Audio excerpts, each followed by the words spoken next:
அல்லாஹ் சொல்லுவான், நீயும் மௌத்தாகு. மலக்குல் மௌத்துக்கும் மௌத் இருக்கிறது. எங்களை எல்லாம் மௌத்தாக்குறது யாரு? அவர் தானே. அவர் தப்பலாமா? இல்ல இல்ல, தப்பேலா. அவரும் மௌத்தாகுவார், முழு உலகமும் மௌத்தாகும். சகோதரர்களே, அல்லாஹ் கேட்பான், லிமனில் முல்குல் யௌம். எங்க ஆட்சி, அதிகாரம், பட்டம், பதவி, பணம், படாடோபம், பராக்கிரமம், தாம்பீகம், எங்க இவங்க எல்லாம்? உலகத்துல பெருமை அடிச்சானே ஆட்சியை வச்சு, எங்க இவன் எல்லாம்? அல்லாஹ் கேட்பான். பதில் சொல்ல யாரும் இல்ல, பதில் சொல்ல யாரும் இல்ல. அல்லாஹ்வே சொல்லுவான், லில்லாஹ், அதெல்லாம் எனக்கு மட்டும்தான் சொந்தம். பெருமைக்கு சொந்தக்காரன் யார்? நான். ஆட்சிக்கு சொந்தக்காரன் யார்? மாலிகுல் முலூக் நான். அல் ஜப்பார், அடக்கி ஆள்பவன் யார்? நான். அல் கஹ்ஹார், சர்வாதிகாரி யார்? நான். எல்லாமே நான். எல்லாம் எனக்கு மட்டும்தான் சொந்தம். உலகத்தில் பெருமை அடித்து விடாதீர்கள்.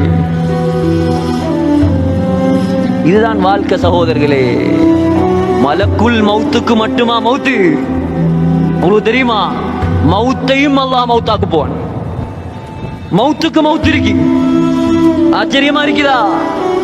சொர்க்கவாதிகள் நரகவாதிகள் ரெண்டு பேரையும் அனுப்பிவிட்டு அல்லாஹ் ஒரு கருப்பு ஆட்டை கொண்டு வருவான். சொர்க்கவாதிகள் இருப்பார்கள், நரகவாதிகள் இருப்பார்கள். ஒரு கருப்பு ஆடு, இன்னொரு ரிவாயத்தில் ஒரு ஆடு கொண்டு வரப்படும்.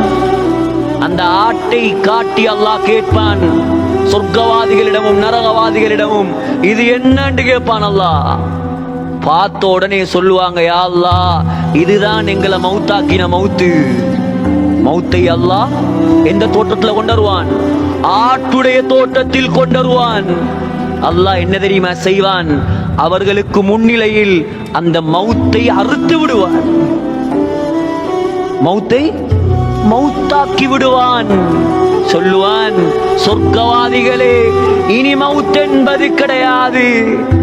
நரகவாதிகளே, மௌத் என்பது கிடையாது, நிரந்தரமாக இருங்க. அல்லாஹ் நம்மளை பாதுகாக்கணும் சகோதரர்களே. எந்த நிலைமை என்ன எனக்கு தெரியாது, உங்களோட நிலைமை என்ன உங்களுக்கு தெரியாது. சொல்லுங்க பாப்போம் யாராவது. எனக்கு தெரியும், முழு உலகத்தில் 1.8 பில்லியன் முஸ்லிம்கள் இருக்கிறார்கள். 1.8 கோடி முஸ்லிம்கள். ஒருவனை கொண்டு வந்து சொல்லுங்கள், மௌத்துக்கு பின்னால் எனக்கு என்ன நடக்கும் தெரிஞ்ச ஒருவனை கொண்டாங்க. தெரியா? அதுக்கு தான் சகோதரர்களை அமல் செய்கிற உலகத்தில் மௌத்தாக வேண்டிய மக்கள் நாம்.